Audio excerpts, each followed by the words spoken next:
Chapter 4 Hyacinth Priest.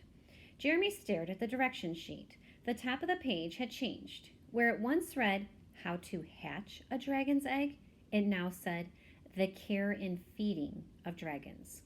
When had it changed? And how? Fingers trembling, he picked up the paper. The dragon tickled his ear with its tongue as he began to read. The Care and Feeding of Dragons. You have been chosen to care for a rare and precious creature, Jeremy Thatcher. When fully grown, your dragon will be unimaginably powerful. But in the early stages of development, it is very vulnerable. Like any infant, it must be cared for if it's to survive. To begin with, you must guard the fact of its existence. The world at large does not love dragons. Should your dragon be discovered, it will almost certainly be taken from you. As to feeding, while mature dragons prefer live food, an infant will be satisfied with something that has already been killed. Small gobbets of meat, such as chicken livers, are particularly appropriate. When the dragon is older, it will be able to hunt for itself. Dragons grow rapidly, so you will need to think about protecting your pets before long. Eventually, your dragon will shed its skin. Do not be alarmed by this. However, you must save the skin, as well as the baby teeth, which will begin to fall out at about the same time. You must also save as much of the eggshell as possible. These things will be very important when midsummer night arrives. Your dragon must have a name. Actually, every dragon is born with a name. However, since these birth names must remain secret, you should provide another name as soon as possible. Finally, your dragon will be very sensitive to your emotional state. It would be wise to avoid extreme agitation while raising the dragon. If you do not, trouble may arise. It's a good thing Mom and Dad sleep late on Saturdays, thought Jeremy as he tiptoed into the kitchen. Opening the refrigerator, he stared inside. Suddenly, he became aware of something big and furry standing next to him. Grief! Get out of here! The golden retriever looked up at him with a wounded expression. However, if the dog was wounded, he was not offended enough to leave. Leaning against Jeremy, he stared into the refrigerator.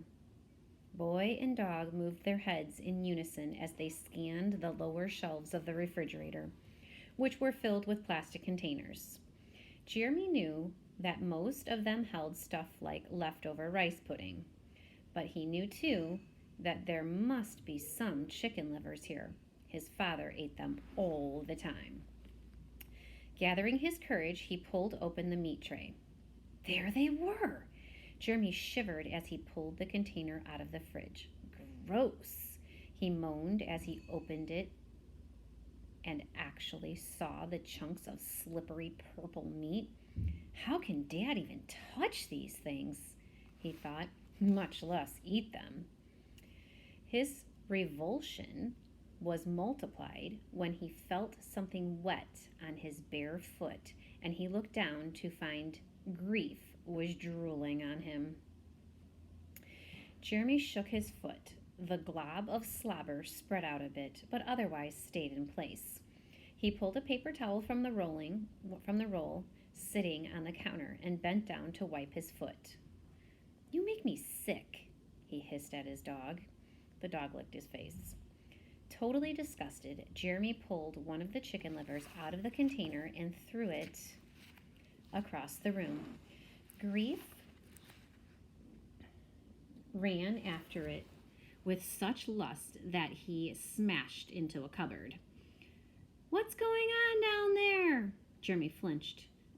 Just giving Grief his breakfast, Dad, he yelled, hoping his father would be too groggy to remember that it had been months since Jeremy actually voluntarily fed the dog.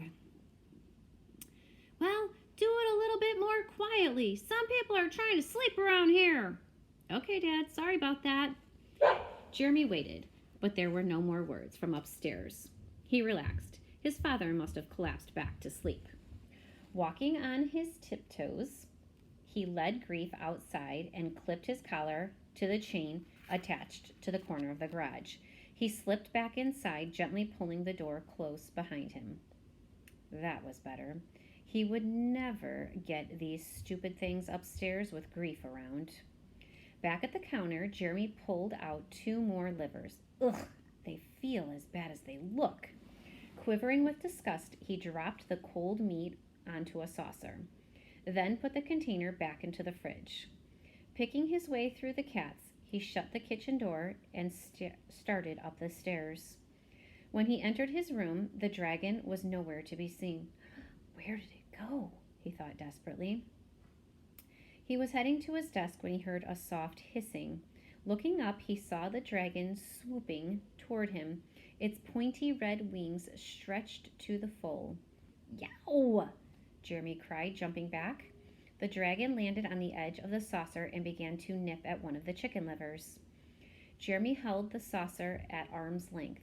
You, he said to the dragon, are a troublemaker, and you have bad taste. But as he set the saucer down, with the dragon still clinging on the edge, Jeremy again found himself entranced by the strange beauty of the little beast. When the dragon was done eating, it walked across the desk and began to climb Jeremy's arm. Its tiny claws felt like needles against his skin.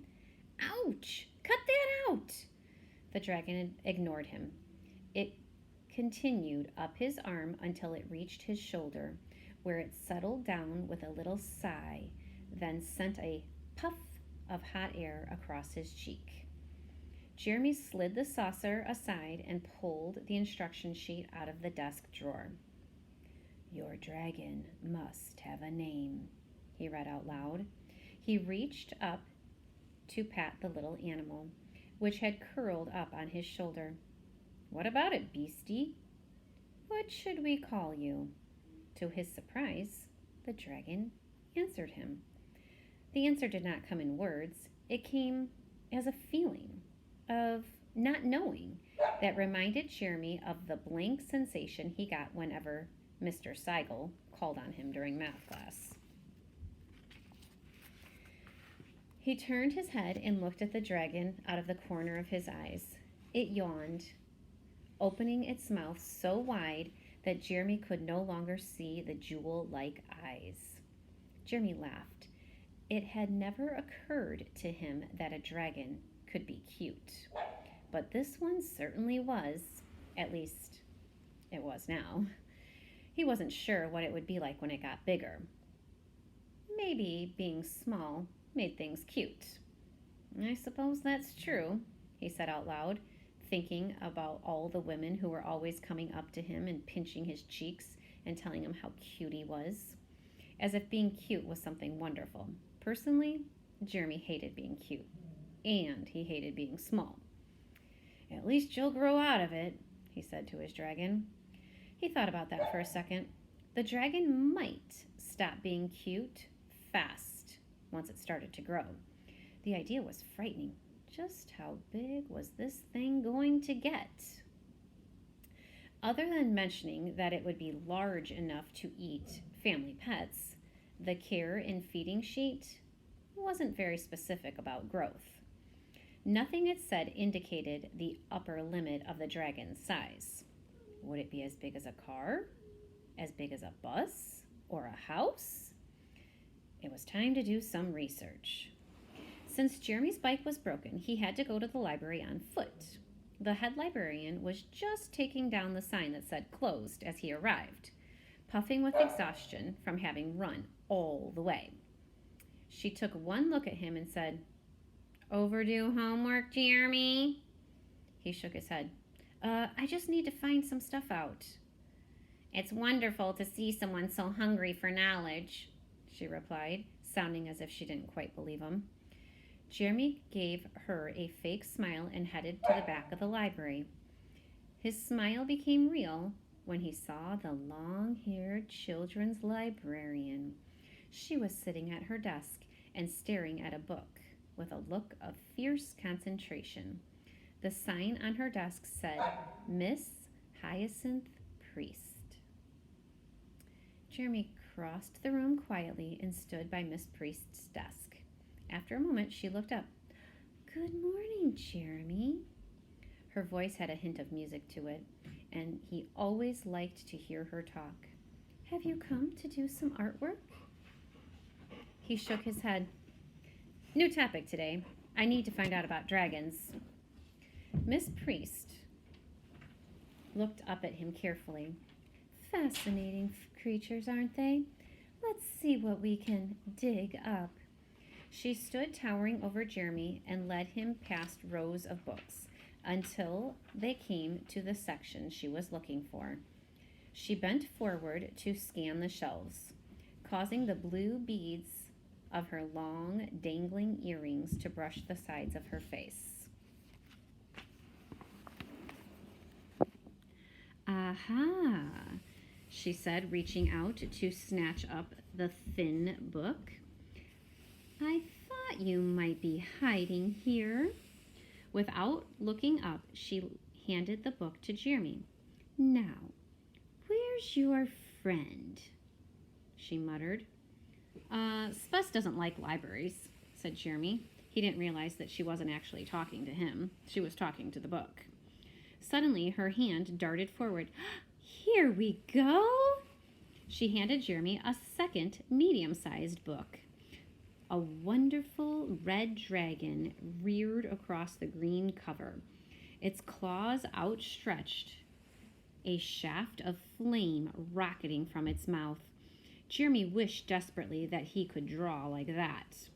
10 minutes later, Jeremy was sitting at a long wooden table with a thick stack of books beside him.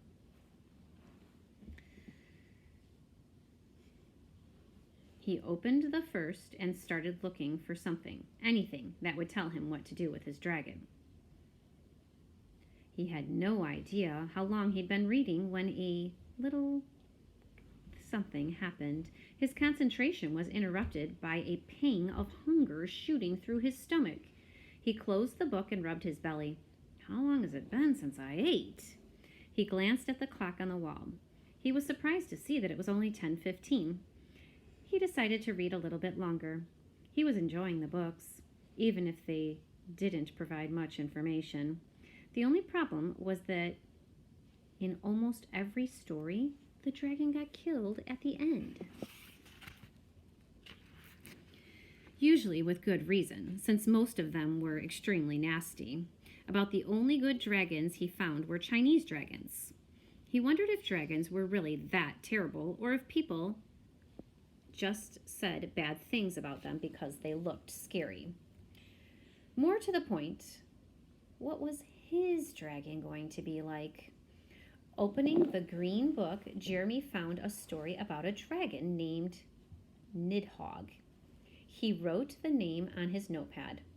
The first of possible dragon names was about the only real stuff that he'd found so far. He had barely finished writing Nidhogg when the next hunger pang hit. His stomach began to rumble, threatening. Gathering the books he wanted to check out, he took them to Miss Priest. Did you find what you were looking for? She asked. Not everything, he admitted. Miss Priest paused, then leaned forward and softly said, Just exactly what are you looking for? Jeremy swallowed. This is going to sound silly. Before he could finish, his stomach began making a noise like an erupting volcano. Miss Priest nodded.